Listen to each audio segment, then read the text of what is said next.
What's going on, everybody? This is Chris Classic dropping a car vlog on the way to work. I hope you guys are having a wonderful day.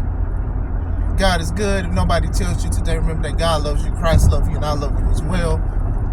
Some of us woke up, might not want it to continue, but I'm just glad you're here. You know, you can't sit here and just try to fantasize that every day is going to be a good day. Sometimes we're thinking about what's about to happen or things that have happened. So I am praying for people's healings, breakthroughs, blessings, happiness, joy, peace, all of it. And I hope you guys pray for me. Make sure you subscribe to the Take It Home podcast, where I talk about professional wrestling topics.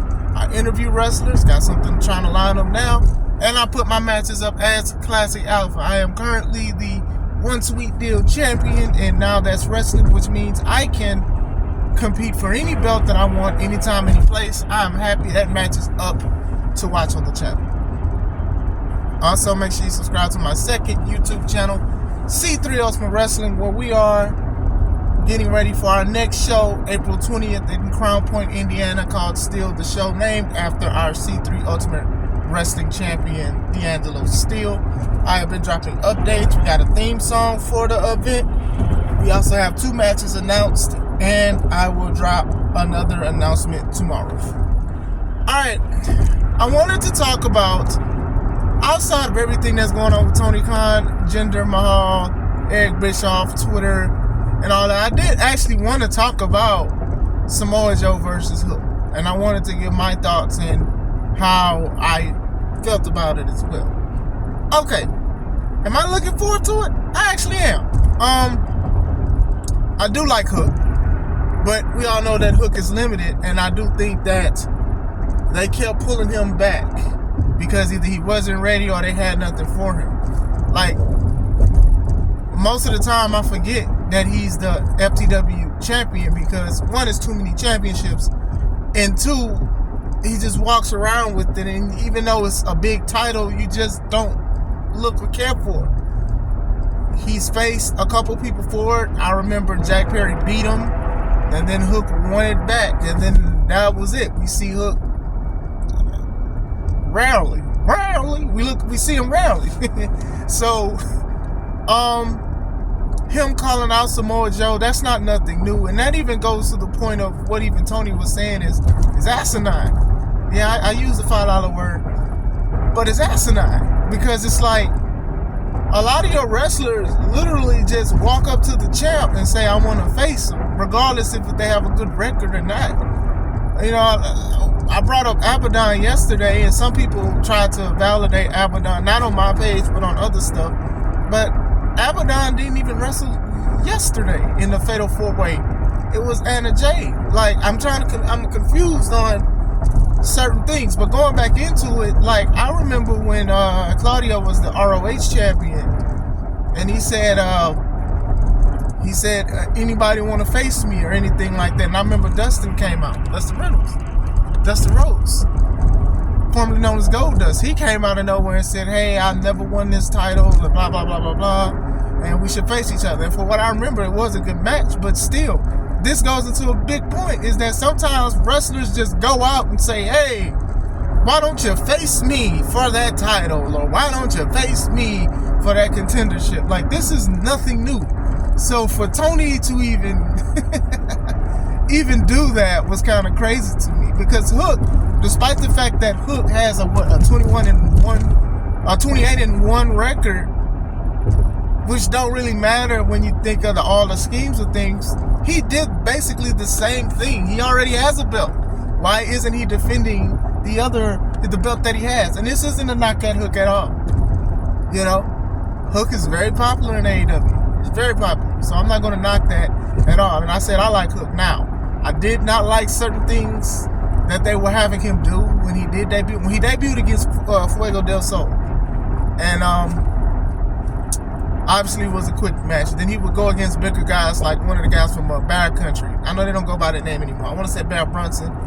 And I remember the Bear gave him like a Rikishi driver, and then Hook no-sold it. And it kind of made me upset because, look, I understand that's Taz's son, and I know that Taz used to do this a lot. Used to like no-sell certain things and all that, but this dude was like 3 times the size of Hook. And it was like you wanted to make him look good, and y'all made him look superb. Y'all made Hook look like Superman for a while. The matches he went against, he beat QT Marshall, he beat Ricky Starks for the FTW title the first time. Like, y'all were doing a lot of things with the Team Taz situation. So, like I said, he was very popular. Y'all had him tagging with Action Bronson. Action Bronson came, performed the song.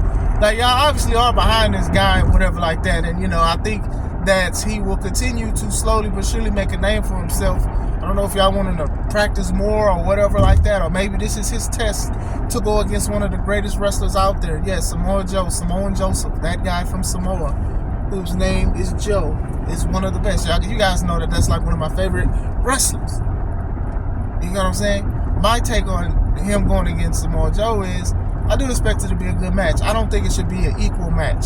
I think AEW runs into back and forth tit for tat matches all the time. Yes, have Hook do some things because he's done it to guys Samoa Joe size. Yes, but it doesn't always have to be a Vegeta versus Goku match. You guys know, it gotta be even, but something has to happen for victory to happen. No, let's have Joe be dominant. Joe is a dominant wrestler. Like, this dude was dominant the both 2 times he faced MJF. So Hook shouldn't be no different. Hook should get some small stuff, but not a lot. This is Samoa Joe we're talking about here. Samoa Joe has done a lot of amazing things in his career. And then even then, I know the match is a week away, but man, y'all could have played a little bit more on Taz and Samoa Joe's history. Because when Samoa Joe was in TNA, he used to have somebody that used to give him pointers like a coach and stuff like that. And then they kept it in secret for a little bit until Taz came out when Samoa Joe was facing Sting. And then Samoa Joe choked Sting out and Sting tapped.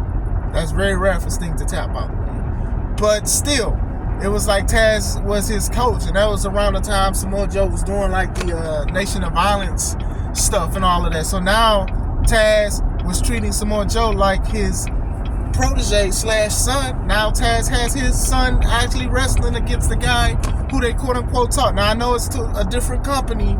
I tell y'all, man, I used to watch wrestling a lot. I still do. But still, you can play that off a little bit. You can have some ties with each other. Say Hook saw Samoa Joe training and he knows certain things. Like, y'all can make this work. Like, my thing is this: even though this is most likely will be a one-off match, add a little spice to the food that y'all presenting. It's a week away, so we'll see. Do vignettes, do little promos. Y'all do it for everything else. People got interviews. Y'all go over an event that happened like 2 weeks ago because you want people to either buy it or still be invested in the story. Do something like that, and I think that kind of stuff works. I do expect it should be one-sided. I do think it'll be a good match. Like, there's nothing wrong with one-sided matches, guys. Like, I remember when John Cena was the WWE champion, he went against Brock Lesnar. I forgot which event. Brock mutilated Mr. Cena. And I remember when when Brock pinned Cena for the belt, and as soon as Brock lifted his hands up with the belt, Michael Cole yelled, and it wasn't even close. I was not mad at that because it made sense because of who Brock Lesnar is. This is why I wouldn't be mad for Samoa Joe to do what he did to Hook, because Hook has been dominant, but at the same time, it's Samoa Joe. This is going to hurt Hook. This loss to Hook, this Samoa Joe beating Hook will not hurt Hook. It will not damage Hook because of the reputation that Samoa Joe has put himself as a butt kicker, always a number one contender. He's contended for a lot of belts. He contended for MJF's title, and then he also for CM Punk's world title that had an X on it, and then now he's a world champion. Now let me say, that suit he had on was fly. That was a dope suit, man. Hey man, that's the old school feel when champions wear a suit to the ring. Like, that means that you're standing on business. And me winning belts and stuff like that, I've wore a suit one time for a contract signing.